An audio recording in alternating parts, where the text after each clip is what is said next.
किती महिने झाले कांद्याला?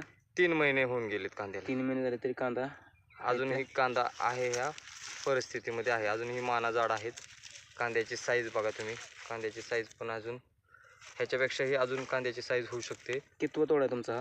हा 3रा तोडा आहे. थ्रिप्स वगैरे आलं तर त्यावेळेस प्लॅन बिटर आणि हमला. प्लॅन बिटर वापरून तुम्हाला काय भेटलं, म्हणजे रिझल्ट काय आला प्लॅन बिटरचा? प्लॅन बिटरमुळे काय आपले होप वगैरे जाणवली नाही त्याच्यावरती. त्याच्यामुळे की माना वगैरे पिळल्या नाहीत. कांद्याची साईज म्हणजे कांद्याला कुठलाही दुष्परिणाम कांद्यावरती आला नाही आणि कांद्याची वाढ कुठेही खुंटली नाही, थांबली नाही. तुम्हाला कलर कसा वाटला कांद्याचा? एक नंबर कलर. काय अशी साईज आहे आणि पूर्णपणे कांदा असा साईज बंद झालेला आहे. मग कृषी माध्यम कंपनीचे रिझल्ट एक नंबर चांगला.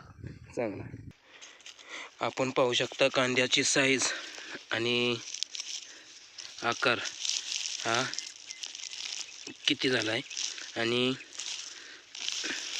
ज्या औषधांची कामं असते त्या औषधांनी पांढऱ्या मुळ्यांची संख्या आणि पांढऱ्या मुळ्यांची वाढ बघू शकता आपण कोणत्या पद्धतीने झाली आहे.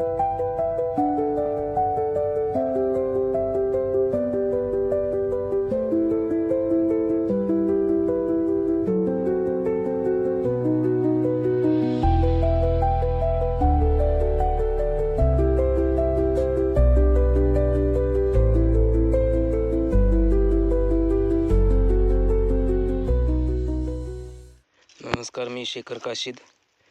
आपण आलो आहोत प्रभाकर बैठे आणि किरण काकडे यांच्या रानामध्ये. आपल्या कंपनीचे कृषी महाधन या कंपनीचे ह्यांनी औषधं वापरले असून त्या औषधाने त्यांना जो रिझल्ट भेटला आहे ते आपण पाहू शकता. तर आपण पाहू शकता कांद्याची साईज आणि आकार हा किती झाला आहे. आणि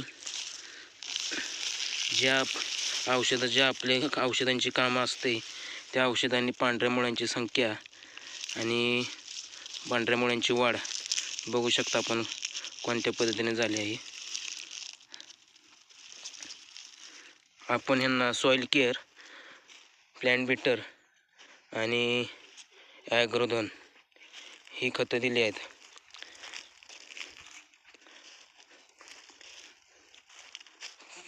तर आपण बघू शकता प्रत्येक ठिकाणी तेच साईज आणि तेच. महत्त्वाचं म्हणजे या शेतकऱ्यांकडून जे आपण औषध दिले होते यांचा हा 3रा तोडा असून या 3ऱ्या तोड्यानंतर तर या 3ऱ्या तोड्याला सुद्धा साईज आपण बघू शकता कोणत्या पद्धतीने साईज आहे. महत्त्व म्हणजे ह्या आपल्या औषधामुळे जो कांद्याला कलर आला आहे या कलरमुळे लोणंद मार्केट या ठिकाणी हाच कांदा सगळ्यात जास्त विक्रमी म्हणून त्याची लिलावात बोली लागली.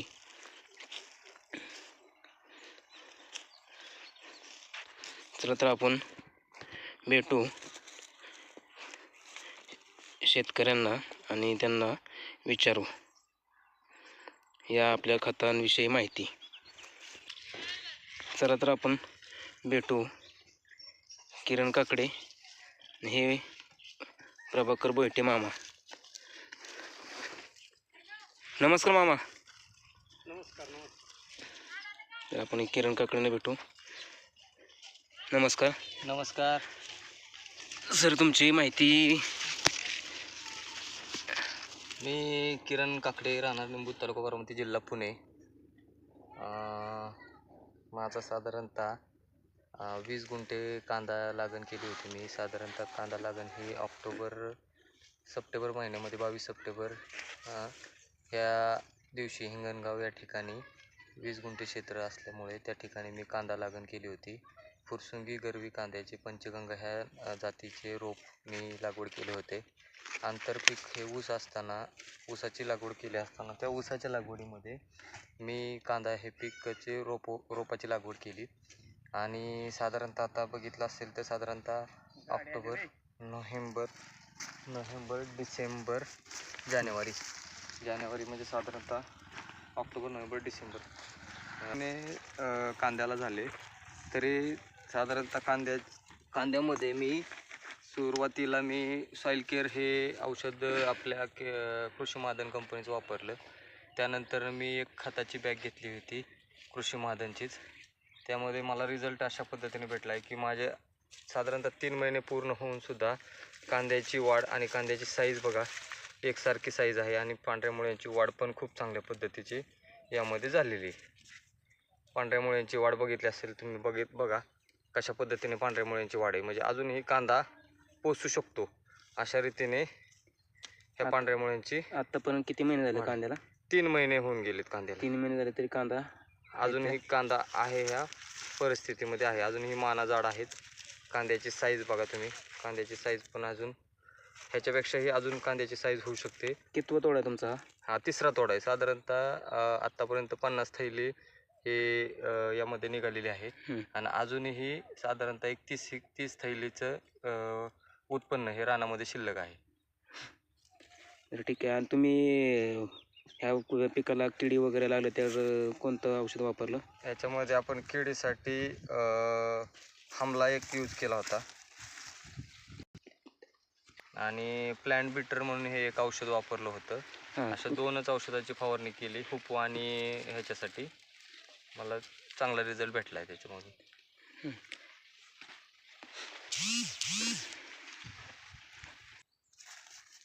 तर तुम्ही सॉईल केअर वापरताना किती वेळा वापरला तुम्ही सॉईल केअर? सॉईल केअर मी 2 वेळा वापरले. सुरुवातीला एकदा वापरलं आणि त्यानंतर एकदा वापरलं. म्हणजे 2 वेळा सॉईल केअर वापरले मी. आणि त्यानंतर थ्रिप्स वगैरे आलं तर त्यावेळेस प्लॅन्ट बिटर आणि हमला. प्लॅन्ट बिटर वापरून तुम्हाला काय भेटलं? म्हणजे रिझल्ट काय आला प्लॅन्ट बिटरचा? प्लॅन्ट बिटरमुळं काय आपले हुपू वगैरे जाणवली नाही त्याच्यावरती. त्याच्यामुळे की माना वगैरे पिळल्या नाहीत. कांद्याची साईज म्हणजे कांद्याला कुठलाही दुष्परिणाम कांद्यावरती आला नाही आणि कांद्याची वाढ कुठेही खुंटली नाही, थांबली नाही. तुम्हाला रासायनिक आणि ऑर्गॅनिक यामध्ये जर रिझल्ट जो भेटला त्यावेळेस तुम्ही ऑर्गॅनिकबद्दल काय सांगू शकाल? ऑर्गॅनिकचं रिझल्ट चांगले रिझल्ट येतात आणि रासायनिकचं म्हणजे की लगेच रिझल्ट आहेत फक्त आणि ते लॉंग टर्म नाही आहेत. ऑर्गॅनिकचे रिझल्ट हे येतात पण लॉंग टर्म. ऑर्गॅनिकला कांद्याला कलर वगैरे कांद्याचा कलर चांगला आहे, साईज चांगली ऑर्गॅनिकमुळं. आणि महत्त्वाचं म्हणजे की जैविक शेतीवरती तयार झालेला हा कांदा आहे. तुम्ही अजिबात काय वापरलं नाही? अजिबात काय वापरलेलं नाही रासायनिक. पूर्णपणे जैविकवरती कांदा आणलेला आहे मी. आणि याच्यामध्ये हा कांदा जर आपण जैविकवरती पिकवला आहे तर हा कांदा किती पण दिवस राहू शकतो.